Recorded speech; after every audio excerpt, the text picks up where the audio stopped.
కలకత్తాకి వెళ్ళాలన్నా రాయాలన్నా అర్థం లేరా, తొందర ఉంది. దేవి నవరాత్రులు అవని. నీకెప్పటి నుంచి దేవి మీద ఇంత భక్తి? భక్తి కాదురా,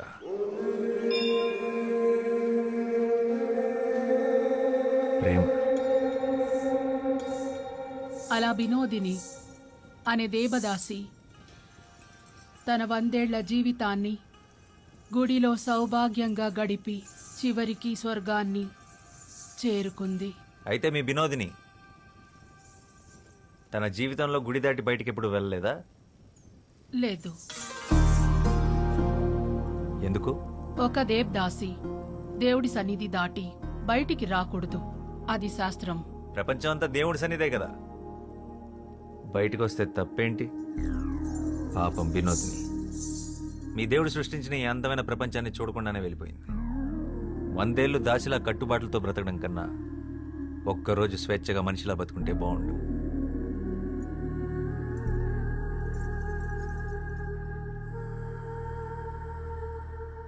అందరూ వరుసన వచ్చి ప్రసాదాలు తీసుకోండి.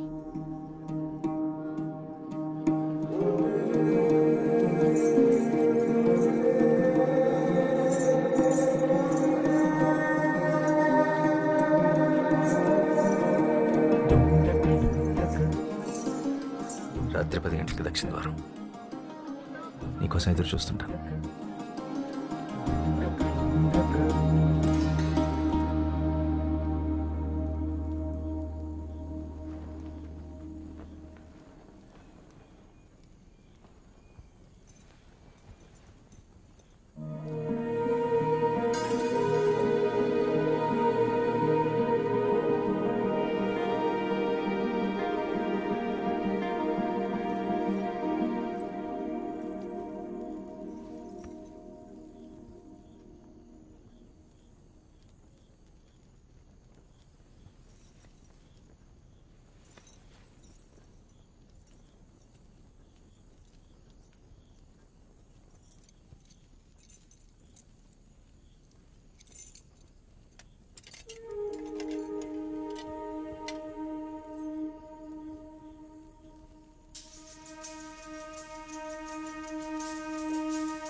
నువ్వు వస్తావని నాకు తెలుసు.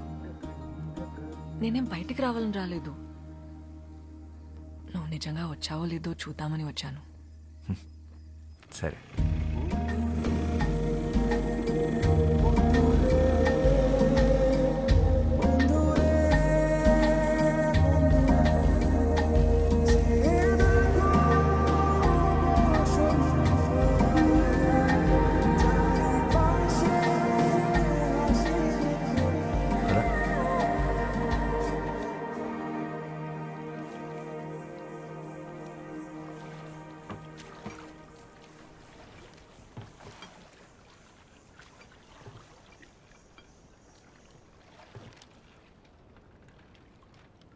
మైత్రేయి గుడి పెట్టిన పేరు కాదు, అమ్మా నాన్నలు పెట్టిన పేరేంటి?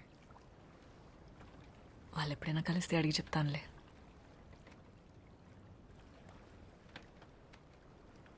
అవును, తెలుగు ఎలా వచ్చు? ఆంధ్ర గురువుల దగ్గర కూచిపూడితో పాటు తెలుగు కూడా నేర్చుకున్నాను.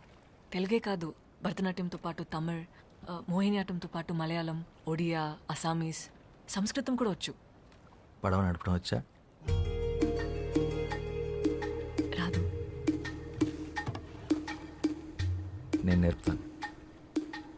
పట్టుకో.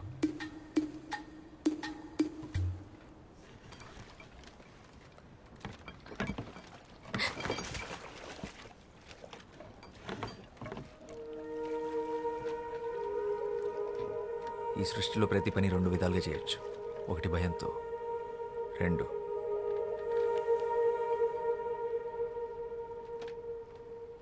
ప్రేమతో.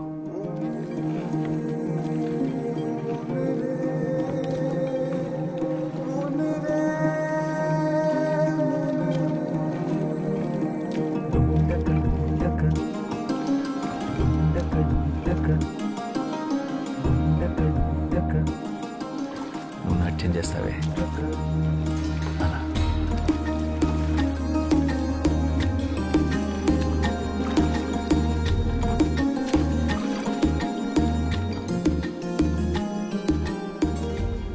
ఏం చేస్తుంటావు నువ్వు? ఐఎమ్ ఎ రైటర్, రచయితను. ఏం రాస్తావు? ప్రపంచానికి చెప్పాల్సింది. మరి ఆ ప్రపంచానికి నా గురించి చెప్పాల్సి వస్తే?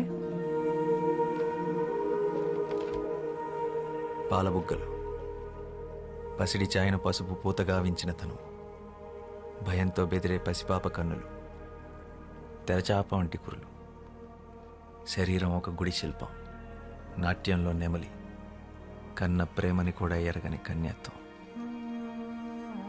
బండరాయితో బంధుత్వం, దేవుడనే దురాచారం దేహాన్ని ముళ్ళు చేసిన మనసంతా దైవత్వాన్ని నింపుకున్నా.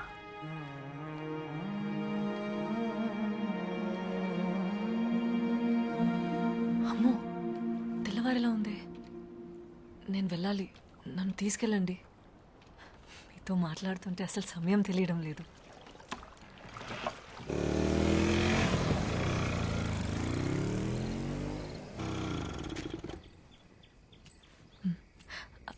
అవును, నీ పేరేంటి? శ్యామ్, శ్యామ్ సింగరాయ్.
నాతో వచ్చేసే రోజే.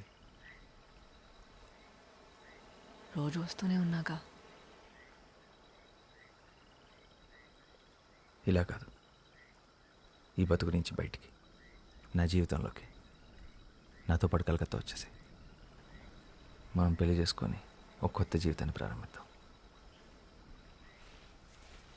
శ్యామ్, నేను ఒక దేవదాసిని, ఆ విషయం మర్చిపోకు. ఏ ఆడది ఎవడికి దాసి కాదు. దాస్యాన్ని కోరుకునేవాడు దేవుడే కాదు. దేవుడి ముసుగులో జరుగుతున్న బానిసత్వం ఇది. అదంతా వదిలే. అసలు నువ్వు సంతోషంగా ఉన్నావా? ఇలా బతకడం నీకు ఇష్టమేనా? ఈ నవరాత్రులు తప్పితే నా జీవితంలో చెప్పుకోవడానికి వేరే పండగంటూ లేదు. ఎవరు కోరుకుంటారు ఇలా బ్రతకాలని?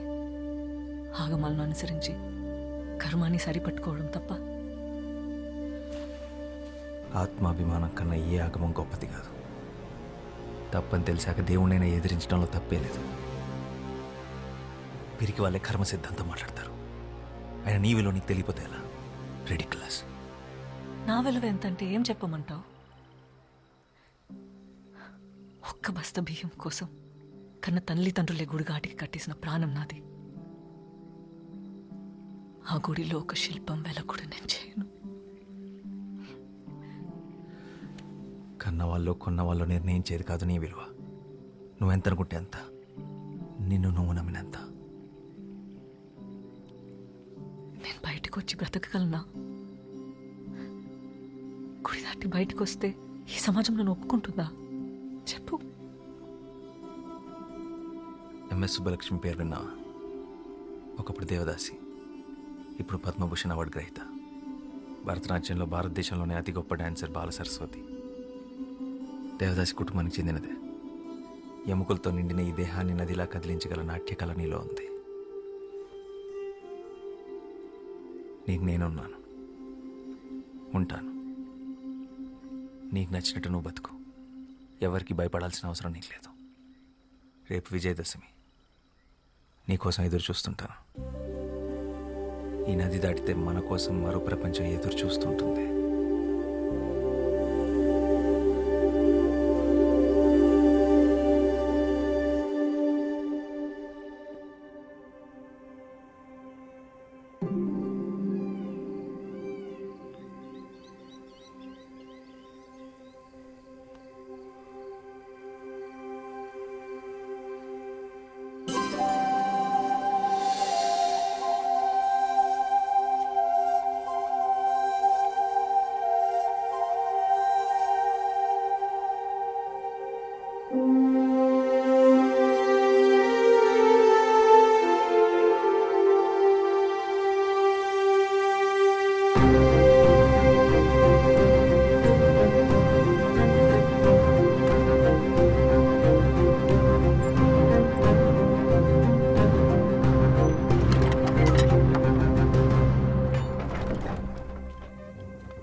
ఏం జరిగింది?